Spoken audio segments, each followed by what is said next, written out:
Good day everybody, this is the Ecclesiarch here, back with some more Warpforge, and today I am going to be revealing the Genestealer cults, as well as a new mechanic called Sabotage.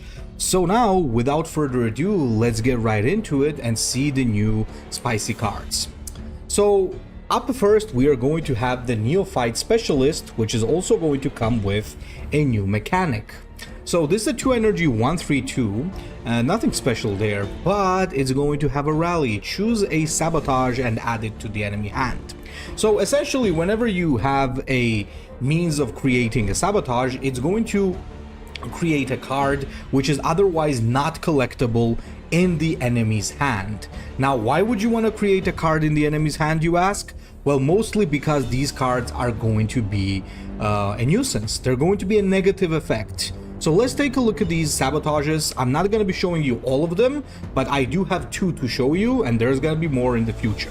So let's take a look at the first one, which is called Poison Supplies. So look at this. At the end of your turn, your troops take 1 damage. So this means that whenever you're holding this in your hand, your troops are taking damage at the end of your turn.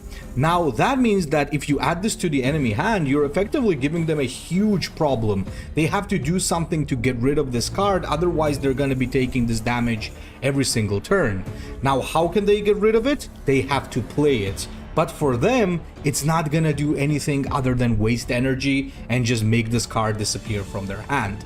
Now, those of you who are Hearthstone players, you might this might remind you of a certain annoying warlock mechanic that was there. But yeah, essentially, whenever there's a sabotage added to your hand, you have to waste energy to get rid of it, else it's going to keep using that annoying effect.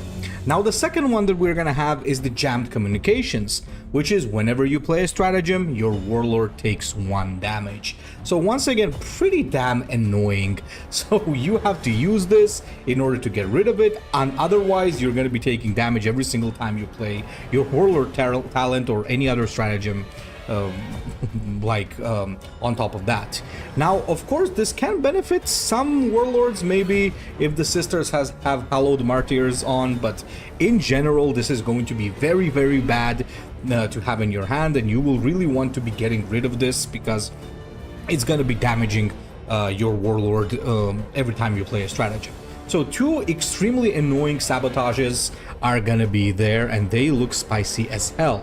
Now, other than that, I also do have the Ailles Ridge Runner for you guys, which is a 6 energy 3/5/6, so very similar to the Rocket Truck Squig Buggy, but it has a strike to create a random sabotage in the enemy hand. So very, very annoying, once again, creating more sabotages, filling up the enemy hand and giving them negative effects. If you guys haven't noticed, the sabotage also, basically, it's a triple bad effect.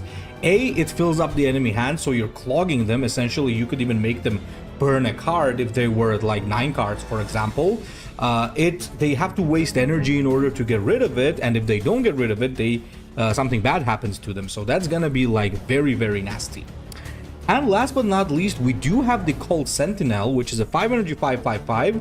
Nothing too special, but look at this. Whenever your opponent plays a stratagem, deal 3 damage to a random enemy. So essentially, you put the sabotage in the enemy hand, then you play a Sentinel, and if they want to get rid of the sabotage, not only do they have to waste energy, but now they have to take 3 damage from this thing, because playing the sabotage from their hand is going to count as a stratagem. So overall, this is a very, very annoying mechanic. Now, for those of you who did not understand, let me rephrase this. Whenever you create a sabotage card, it gets added to the enemy hand, not yours, and then they have to pay energy to play it. Otherwise, it stays in their hand and it just gives them these negative effects. So Genestealer cults are already looking pretty spicy, and they are looking hellish as well. So I don't know, man, we'll see how this rolls, how this is gonna be depending on the other cards that we see, but this is definitely not gonna be an opponent that someone will want to face. This is basically going to be the Alpha Legion of Warpforge, and we are gonna see just how terrifying they're gonna be very soon. So thank you for watching, gentlemen, and Ecclesiarch out.